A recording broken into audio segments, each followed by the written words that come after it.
নমস্কাৰ টাইম এইটলৈ স্বাগতম জনাই ষ্টুডিঅ'ত মই বিচিত্ৰ কোঁৱৰ এই মুহূৰ্তত লৈ আহিছোঁ star cement presence time eight big breaking বোকাখাতৰ ৰঙাগড়াত কাল ধুমুহাৰ তাণ্ডৱ আৰু কাল ধুমুহাই বহু লোকৰ ঘৰৰ বিস্তৰ ক্ষতি সাধন কৰিলে পথৰ মাজত বাগৰি পৰিল বৃহৎ বৃহৎ গছ আৰু হাহাকাৰ পৰিস্থিতিৰ সৃষ্টি কৰিলে আৰু সেই পৰিস্থিতিৰ বুজ ল'বলৈ আজি মন্ত্ৰী কেশৱ মহন্ত উপস্থিত হৈছে ঘটনাস্থলীত সবিস্তাৰে এই খবৰ লৈ অহাৰ প্ৰয়াস কৰিছে এটা ডাঙৰ খবৰ star cement presence time eight big breaking বোকাখাতৰ ৰঙাগড়াত কাল ধুমুহাৰ তাণ্ডৱ আৰু ঘটনাস্থলীত উপস্থিত মন্ত্ৰী কেশৱ মহন্ত মঙলবাৰে নিশা অহা এজাক ধুমুহাই টচ নচ কৰি গ'ল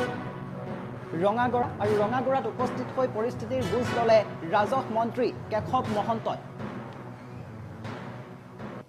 দুখুটিমুখৰ মৰঙিয়ালত বিধ্বংসী ধুমুহাই টচ নচ কৰে বহু পৰিয়ালৰ ঘৰ দুৱাৰ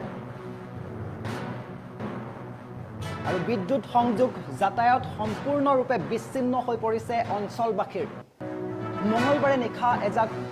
প্ৰচণ্ড ধুমুহা আহিছিল আৰু বিধ্বস্ত হৈ পৰিল বহু পৰিয়ালৰ ঘৰ বিধ্বস্ত পৰিয়ালৰ বুজ ল'বলৈ ঘটনাস্থলীত উপস্থিত হৈছে মন্ত্ৰী কেশৱ মহন্ত আৰু পৰিস্থিতিৰ বুজ লোৱা দেখিবলৈ পোৱা গৈছে আপোনালোকক ধুমুহাৰ পিছৰ দৃশ্যাংশ দেখুৱাবলৈ চেষ্টা কৰিছোঁ এয়া বোকাখাতৰ ৰঙাগড়াত কাল ধুমুহাৰ তাণ্ডৱ মঙলবাৰে নিশা অহা এজাক ধুমুহাই টচ নচ কৰি গ'ল বোকাখাতৰ ৰঙাগড়া অঞ্চল আৰু এতিয়া হাহাকাৰ পৰিস্থিতিয়ে বিৰাজ কৰিছিল সেই সময়খিনিত ৰঙাগড়াত উপস্থিত হৈ পৰিস্থিতিৰ বুজ লৈছে মন্ত্ৰী কেশৱ মহন্তই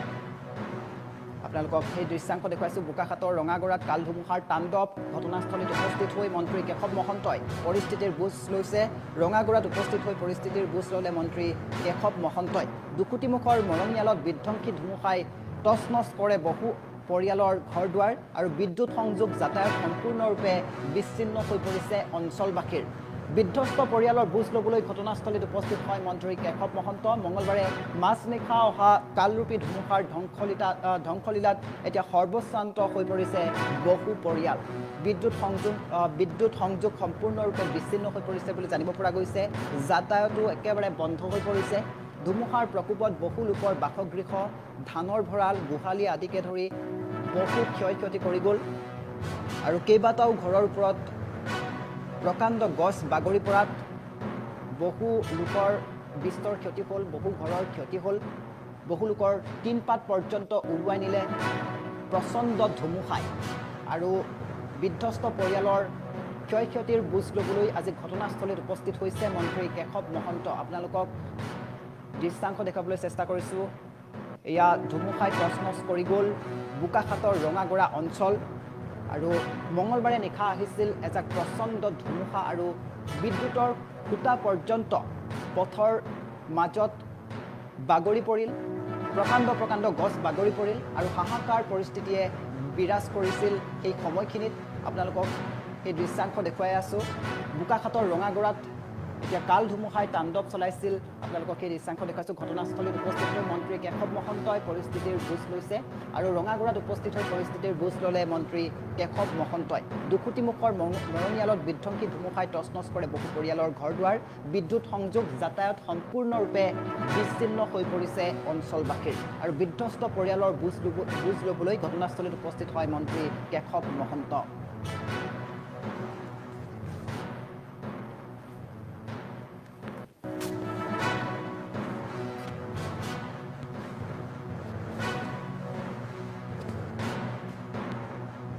নাই যোৱাকালি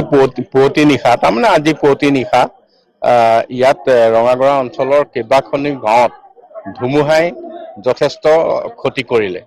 লগে লগে আমাৰ যিসকল বিষয়া সকলো আহি ইয়াত চোৱা চিতাটো কৰিছেই তাৰ বাদে মই জিলা আয়ুক্তৰ তৰফৰ পৰা CDCৰ তৰফৰ পৰা চাৰ্কল অফিচৰ তৰফৰ পৰা আৰু ইয়াৰ সন্মানীয় বিধায়ক তথা মন্ত্ৰী অতুল বৰা ডাঙৰীয়াৰ নাই যোৱাকালি পুৱতি নিশা তাৰমানে আজি পুৱতি নিশা ইয়াত ৰঙাগড়া অঞ্চলৰ কেইবাখনি গাঁৱত ধুমুহাই যথেষ্ট ক্ষতি কৰিলে লগে লগে আমাৰ যিসকল বিষয়া সকলো আহি ইয়াত চোৱা চিতাটো কৰিছেই তাৰ বাদে মই জিলা আয়ুক্তৰ তৰফৰ পৰা CDCৰ তৰফৰ পৰা চাৰ্কল অফিচৰ তৰফৰ পৰা আৰু ইয়াৰ সন্মানীয় বিধায়ক তথা মন্ত্ৰী অতুল বৰা ডাঙৰীয়াৰ পৰা মই সকলোখিনি কথা গম পাইছোঁ আৰু গম পাই সেইকাৰণে লগে লগে এই অঞ্চললৈ আহিলোঁ। আহি আমি যিখিনি কথা এতিয়া দেখিছোঁ শুনিছোঁ, ৰাইজৰ যথেষ্ট ক্ষতি হৈছে। ৰাতিপুৱাতো ইয়াৰ গাঁৱলৈ অহা ৰাস্তা সকলো গছ-গছনি পৰি বন্ধ হৈ আছিল। ইয়াত এতিয়া ইলেক্ট্ৰিচিটি নাইকিয়া হ'ল, তাৰমানে আমাৰ বহুত খুঁটা তাঁৰ ভাগি গ'ল। গতিকে আমি জিলা আয়ুক্তক আমি কৈছোঁ যে তেখেতে APDCLৰ দ্বাৰা অহা কালিৰ পৰাই যিমান মানে সোনকালে পাৰে ইলেক্ট্ৰিচিটিৰ যিখিনি মেৰামতি কৰিব লাগে সকলো মেৰামতি কৰিব আৰু মেৰামতি কৰাৰ যিটো বাজেট হয় সেইটো আমাক দিব। আমি ডিজাষ্টাৰ মেনেজমেণ্টৰ পৰা তেওঁলোকক এইখিনি টকা দি দিম। এতিয়া টাৰ্পলিন দিছে। ইয়াৰ উপৰিও ৰাইজে বানপানীৰো আছে। ৰাইজৰ ঘৰত উঠা নাই বৰ বেছি, কিন্তু তেখেতসকলে গৰুৰ পশু খাদ্যটো তেওঁলোকে বিচাৰিছে, দুবাৰ দিছে আৰু এবাৰ পশু খাদ্যও তেওঁলোকক দি দিব, কোনো অসুবিধা নাই। আৰু আমি অহা কালি ৰাতিপুৱাৰ পৰাই ইয়াত ক্ষয় ক্ষতিৰ যিটো ছাৰ্ভে কৰিব লাগে কৰিব। ছাৰ্ভে কৰি আমাক তথ্যখিনি দিলে মই বহুত সোনকালে বুলি নকওঁ, এমাহৰ ভিতৰত আমি ইয়াৰ ক্ষতিপূৰণ দিম। 4টা পৰিয়ালৰ কথা গম পালো। তেখেত এজন যোৰহাট মেডিকেল কলেজত আছে, সেইখিনি গোটেইখিনি খা খবৰ পাইছো। আমাৰ বিধায়ক অতুল বৰা ডাঙৰীয়া তেখেতেও যোগাযোগ ৰাখিছে, জিলা প্ৰশাসনেও ৰাখিছে। চিকিৎসা বা অন্যান্যৰ কথাত চিন্তা কৰিব নালাগে, আমি সকলোখিনি ব্যৱস্থা কৰিম। আজি পৰি পেলাই কি অৱস্থা হ'লহেঁতেন, আৰু এইখনত মই হেৰি হৈ পেলাই চাচোন, কোনো মানুহ এজন নাই মোক এটা ঠিক কৰি দিবলৈ। এখন ৱাল পৰি ভাঙি সোমাই। আপুনি চৰকাৰলৈ কিবা অনুৰোধ জনাব নেকি? অনুৰোধ মানে মোৰ আৰু এইখিনি চৰকাৰে যেনে প্ৰকাৰে হওক সুবিধা কৰি দিব লাগে। মোৰ কোনো কেঁচু নথকা মানুহ যেতিয়া, আৰু ইয়াতকে আৰু মই কি ক'ম, আৰু দেখিছে আপোনালোকে ৰাইজে সকলোৱে, তাকে চাই কি কৰে ব্যৱস্থা লৈ লওক। আৰু যোৱা নিশা যদি কাল ধুমুহা আহিল, সেই ধুমুহাই আমাৰ ৰঙাগড় অঞ্চলটো গোটেই বিস্তৃত ক্ষতিসাধন কৰিছে। গোটেই ৰঙাগড় অঞ্চলটোৱে ধ্বংস হৈ গৈছে বুলি ক'ব লাগিব। প্ৰত্যেক ঘৰ মানুহ ক্ষতিসাধন হৈছে। সপোনৰ ঘৰটো ভাঙি শেষ হৈ গৈছে। গোটেই অঞ্চলটোত কাৰেণ্টৰ যি ৱায়াৰ আছিল, প'ষ্ট আছিল, চব পৰি ভাঙি শেষ হৈ গৈছে। আচলতে আমি চৰকাৰলৈ আমি বিনম্ৰ অনুৰোধ জনাইছোঁ, তেওঁলোকে প্ৰশাসন ব্যৱস্থাটোৱে, দুৰ্যোগ প্ৰশমন ব্যৱস্থাটোৱে আহি তেওঁলোকে